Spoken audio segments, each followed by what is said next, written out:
Salam benim kanalımın seyirciləri. Mən yetərincə yaşayıb, yetərincə bilgilərə malik insanam. Öz üzərimdə yetərincə işləmişəm, mütaliələr eləmişəm və bütün bunları deməyə mənim haqqım var. Öz elmi bilgilərimi demonstrə etmək istədiyilə demirəm. Nə qədər YouTube serverləri var, mənim bu söylədiklərim kiməsə kömək ola bilər. Və həmişə də söylədiklərimin məğzində məhz bu durub ki, mənim söylədiklərim kiməsə kömək ola bilər. Bu insanların psixologiyada tiplərə bölünməsi kimi deyil. Sanguinik, flegmatik, xalorik. Bu şəxsən mənim özümün apardığım bölgüdür. Birinci insan tipi. Hələ adam olmayıb, adam deyirəm mən. Hələ insan olmayıb, adam deyirəm buna. Adam həqiqəti bilmir, onun üçün həyat nağıl kino kimidir. Həqiqətdən nə isə deyərsən, onun nağlını, sevimli filmini pozmuş kimi olarsan. Səbəbkar qalacaq o yana, səbəb qalacaq o yana, sənə nifrət eləyəcək. Birinci tip insan. Birinci insan tipi. Bu adam həqiqəti bilmir. Onun üçün həyat, film, nağıl kimi. Həqiqətdən nə isə deyərsən, sənə nifrət eləyər.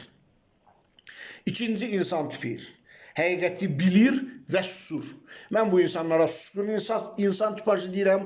Susqun insanlar, onlar adətən dərin insanlar olur. Daha çox analiz eləməyi bacarır və məsələn düşünür ki, mənə dərdini sərnidirsə, mən olsun, nə edə bilərəm? Mən də onun kimi acizlərdən biri. Bu insanlar adətən susqun olur. Həqiqəti bilir və susur. Heç nə danışmır, dinmir. Bu ikinci insan tipi artıq insandır. Adam deyil, insan. Üçüncü insan tipi. Həqiqəti bilir və öz xeyrinə istifadə eləyir. Bu insanlar da dərin insanlar deyib, bu insanlara el arasında hiləgər deyirlər. O da ton kıstı tutanlar bilir ki, bu hiləgərdir. O həqiqəti bilir, ancaq bu adamlar profesional aktyor. Profesional. Məsələn, o deyir ki, xoruz banlayırsa, demək xoruz mələk görüb. Həqiqətdə bilir ki, elə bir şey yoxdur. Sadəcə çoxluğu inandırsın və onlardan istifadə eləsin öz maraqları xatirinə. Həqiqəti bilir və öz maraqları xatirinə istifadə eləyir. Profesional aktyorlardır. Dördüncü tip. Dördüncü insan tipi həqiqəti bilir və susmur.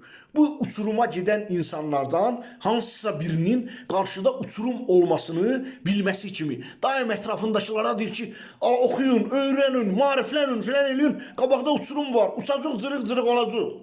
Bu insanlar bədbaxt, yazıq adamlar. Bu insanlar birinci öz təsəvvüründə, təxəyyülündə uçurumu təsəvvür eləyib ölür. Sonra yol boyu istirab çəkir bu adamlara, deyir ki, oxuyun, mariflənin, filan bəsməkan, bir dəfə onda ölür, bir dəfə də uçurumdan düşəndə. Bu insanlar yazıq adamlar, həqiqəti bilib susmayanlar. Bu qədər.